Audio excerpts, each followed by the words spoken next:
Chapter 1 Bran The morning had dawned clear and cold, with a crispness that hinted at the end of summer. They set forth at daybreak to see a man beheaded, 20 in all, and Bran rode among them, nervous with excitement. This was the first time he'd been deemed old enough to go with his lord father and his brothers to see the king's justice done. It was the 9th year of summer and the 7th of Bran's life. The man had been taken outside a small holdfast in the hills. Robb thought he was a wildling. He'd sworn to Mans Raider, the king beyond the wall. It made Bran's skin prickle to think of it. He remembered the half-tales Onan told them. The wildlings were cruel men, she said, slavers and slayers and thieves. They consorted with giants and ghouls, stole girl children in the dead of night, and drank blood from polished horns. And their women lay with the others in the long night to sire terrible half-human children. But the men they found bowed hand and foot to the holdfast wall, awaiting the king's justice, was old and scrawny, not much taller than Robb. He had lost both ears and a finger to frostbite, and he dressed all in black, the same as a brother of the Night's Watch, except that his fur was ragged and greasy. The breath of men and horse mingled, steaming in the cold morning air as his lord father had the men cut down from the wall and dragged before them. Robb and Jon sat tall and still on their horses, with Bran between them and his pony, trying to seem older than 7, trying to pretend that he'd seen all this before. A faint wind blew through the holdfast gate. Over their heads flapped the banner of the Starks of Winterfell, a grey direwolf racing across the nice white field. Bran's father sat solemnly on his horse, long brown hair stirring in the wind. His closely trimmed beard was shot with white, making him look older than his 35 years. He had a grim cast to his grey eyes this day, and he seemed not at all the man who would sit before fire in the evening and talk softly of the ages of Hero and the children of Forest. He had taken off father's face, Bran thought, and donned the face of Lord Stark of Winterfell. There were questions asked and answers given there in the chill of morning, but afterward Bran could not recall much of what had been said. Finally, his lord father gave a command, and 2 of his guardsmen dragged the ragged man to the ironwood stump in the center of the square. They forced his head down onto the hard black wood. Lord Eddard Stark dismounted, and his ward Theon Greyjoy brought forth the sword. Ice, that sword was called. It was as wide across as a man's hand, and taller even than Robb. The blade was Valyrian steel, spelt forged and dark as smoke. Nothing held an edge like Valyrian steel. His father peeled off his gloves and handed them to Jory Castle, the captain of his household guard. He took hold of Ice with both hands and said, "In the name of Robert of the house Baratheon, the first of his name, King of the Andals and the Rhoynar and the first man, Lord of the 7 kingdoms and protector of the realm, by the word of Eddard of the house Stark, Lord of Winterfell and Warden of the North, I do sentence you to die." He lifted the grey sword high above his head. Bran's bastard brother Jon Snow moved closer. "Keep the pony well in hand," he whispered, "and don't look away. Father will know if you do." Bran kept his pony well in hand and did not look away. His father took off the man's head with a single short stroke. Blood sprayed out across his nose, as red as summer wine. One of the horses read and had to be restrained to keep from bolting. Bran could not take his eyes off the blood. The snows around the stump drank it eagerly, reddening as his watch. The head bounced off a thick root and rolled. It came up near Greyjoy's feet. Theon was a lean, dark youth of 19 who felt everything amusing. He laughed put his boot on the head, and kicked it away. "Ash," John muttered, low enough so Greyjaw did not hear. He put a hand on Bran's shoulder, and Bran looked over at his bastard brother. "You did well," John told him solemnly. John was 14, an old hand adjusted. It seemed colder on the long ride back to Winterfell, though the wind had died by then and the sun was higher in the sky. Bran rode with his brothers well ahead of the main parties, his ponies struggling hard to keep up with their horses. "The deserter died bravely," Robb said. "He was big and broad and growing every day with his mother's coloring. The fair skin, red brown hair, and blue eyes of the Tullys of Winterfell. He had courage at the least." "No," John said quietly. "It was not courage. This one was dead of fear. You could see it in his eyes stuck. Jon Snow wore a grey so dark they seemed almost black. But there was little they did not see. He was of an age with Robb, but they did not look alike. Jon was slender where Robb was muscular, dark where Robb was fair, graceful and quick where his half-brother was strong and fast. Robb was not impressed. "The others take his eyes," he swore. "He died well. Race you to the bridge?" "Done," Jon said, kicking his horse forward. Robb cursed and followed, and they galloped off down the trail. Robb laughing and hooting, and Jon silent and intent. The hoofs of their horses kicked up showers of snow as they went. Bran did not try to follow. His pony could not keep up.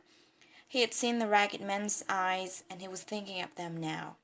After a while, the sound of Robb's laughter receded, and the woods grew silent again. So deep in thought was he that he never heard the rest of the party, until his father moved up to ride beside him. "Are you well, Bran?" he asked, not unkindly. "Yes, father," Bran told him. He looked up. Wrapped in his furs and leather, mounted on his great war horse, his lord father loomed over him like a giant. "Robb says the men died bravely, but Jon says he was afraid." "What do you think?" his father asked. Bran thought about it. Can a man still be brave if he's afraid? "That is the only time a man can be brave," his father told him. "Do you understand why I did it?" "He was a wildling," Bran said. "They carry off women and sell them to the others." His lord father is smart. "Old Nan has been telling you stories again. In truth, the man was an oath-breaker, a deserter from the Night's Watch. No man is more dangerous. The deserter knows his life will forfeit if he is taken, so he will not fling from any crime, no matter how vile. But you mistake me. The question was not why the man had to die, but why I must do it." Bran has no answer for that. "King Robert has a headsman," he said uncertainly. "He does," his father admitted, "as did the Targaryen kings before him. Yet our way is the older way. The blood of the first men still flows in the veins of the Starks, and we hold to the belief that the man who passes the sentence should swing the sword. If you would take a man's life, you owe it to him to look into his eyes and hear his final words. And if you cannot bear to do that, then perhaps the man does not deserve to die. One day, Bran, you will be Robb's bannerman, keeping a hold of your own for your brothers and your king, and justice will fall to you. When that day comes, you must take no pleasure in the task, but neither must you look away. A ruler who hides behind paid executioners soon forgets what death is." That was when Jon reappeared on the crest of the hill before them. He waved and shouted down at them. "Father, Bran, come quickly. See what Robb has found." Then he was gone again. Jory rose up beside them. "Trouble, my lord?" "Beyond a doubt," his lord father said. "Come. Let us see what mischief my sons have rooted out here." He sent his horse into a trot. Jory and Bran and the rest came after. They found Robb on the river bank north of the bridge, with Jon still mounted beside him.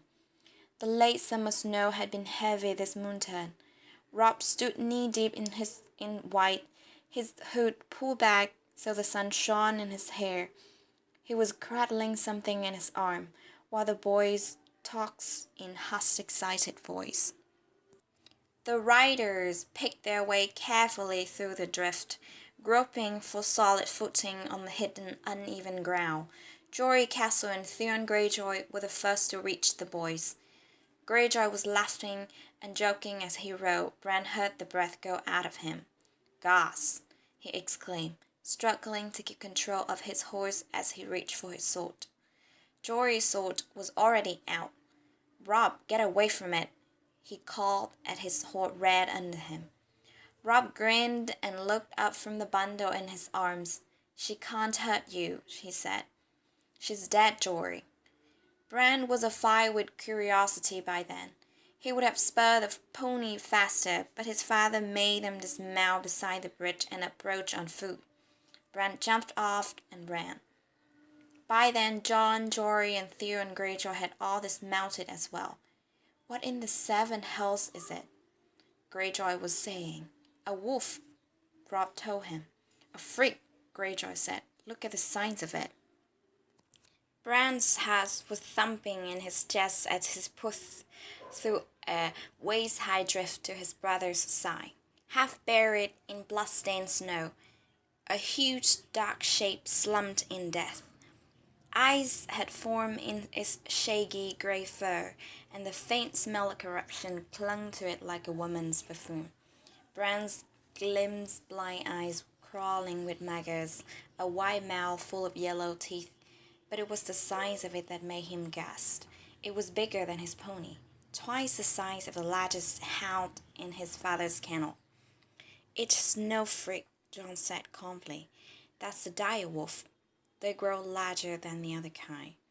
Theon Greyjoy said, "There's not been a dire wolf sighted south of the wall in 200 years. "I see one now," Jon replied. Bran tore his eyes away from the monster. That was when he noticed the bundle in Robb's arms. He gave a cry of delight and moved closer. The pup was a tiny ball of grey-black fur, its eyes still closed. It nuzzled blithely against Robb's chest as he cradled it, searching for meal among his leather, making a sad little whimpery sound.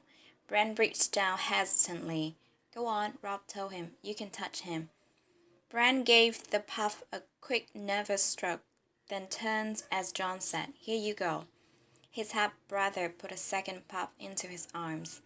There were 5 of them. Bran sat down in the snow and hugged the wolf pup to his face. Its fur was soft and warm against his cheek. "Direwolf, loose in the realm. After so many years," muttered Helen, the master of horse. "I like it not." "It is a sign," Jory said. Father frowned. "This is only a dead animal, Jory," he said. Yet he seemed troubled. Snow crunched under his boots as he moved around the body. "Do we know what killed her?"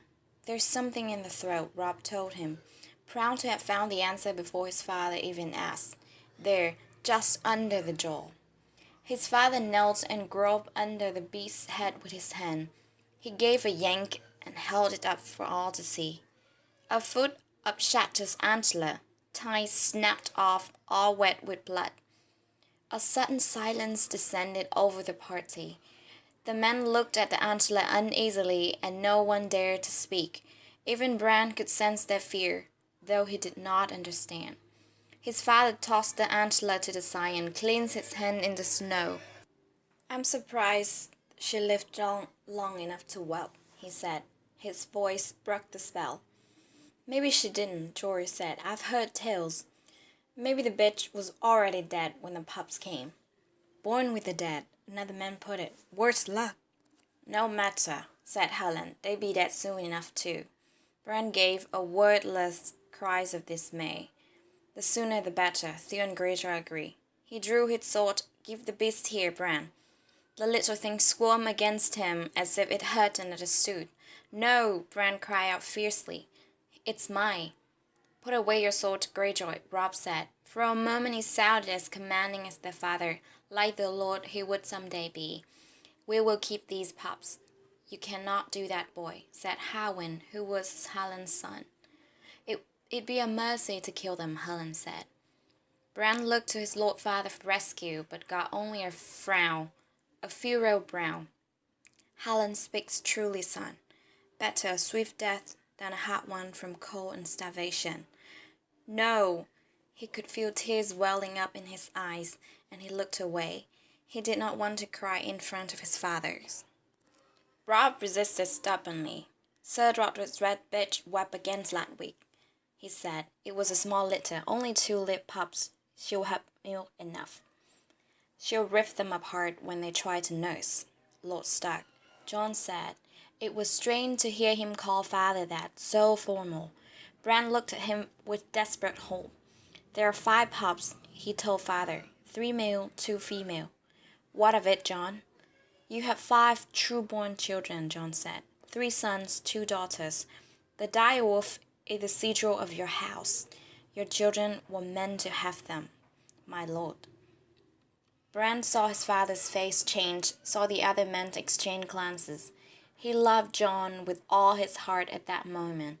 Even at 7, Bran could understood what his brother had done. The count had come right only because Jon had omitted himself. He had included the girls, included even Rickon, the baby, but not the bastard who bore the surname Snow, the name that custom decreed be given to all those in the north unlucky enough to be born with no name of their own. Their father understood as well. You want no pup for yourself, Jon? He asked softly. The direwolf graces the banners of House Stark, Jon pointed out. I am no Stark, father. Their lord father regarded Jon thoroughly. Robb rushed into the silence he left. I will nurse him myself, father, he promised. I will soak a towel with warm milk and give him suck from that. Me too, Bran echoed. The lord weighed his sons long and carefully with his eyes. Easy to say and harder to do. I will not have you wasting the servants' time with this. If you want these pups, you will feed them yourself. Is that understood? Bran nodded eagerly. The pup squirmed in his grasp, licked at his face with a warm tongue. You must train them as well, their father said. You must train them. The kennel master have nothing to do with these monsters, I promise you that. And the gods help you if you neglect them or brutalize them or train them badly. These are not dogs to beg for treats or slink off at a kick. A dire wolf will rip a man's arm off his shoulders as easily as a dog will kill a rat. Are you sure you want this? Yes, father, Bran said. Yes, Robb agreed. The pups may die anyway, despite all you do. They won't, Robb said. We won't let them die. Keep them then. Jory, Desmond, gather up the other pups. It's time we were back to Winterfell. It was not until they were mounted and on their way back that Bran allowed himself to taste the sweet air of victory. By then, his pup was snuggled inside his leathers, warm against him, safe for the long ride home. Bran was wondering what to name him. Halfway across the bridge, Jon pulled up suddenly. What is it, Jon? Their lord father asked. Can't you hear it? Bran could hear the wind in the trees, the clatter of their hoofs on the ironwood planks, the whimpering of his hungry pup, but Jon was listening to something else. There, Jon said. He swung his horse around and galloped back across the bridge.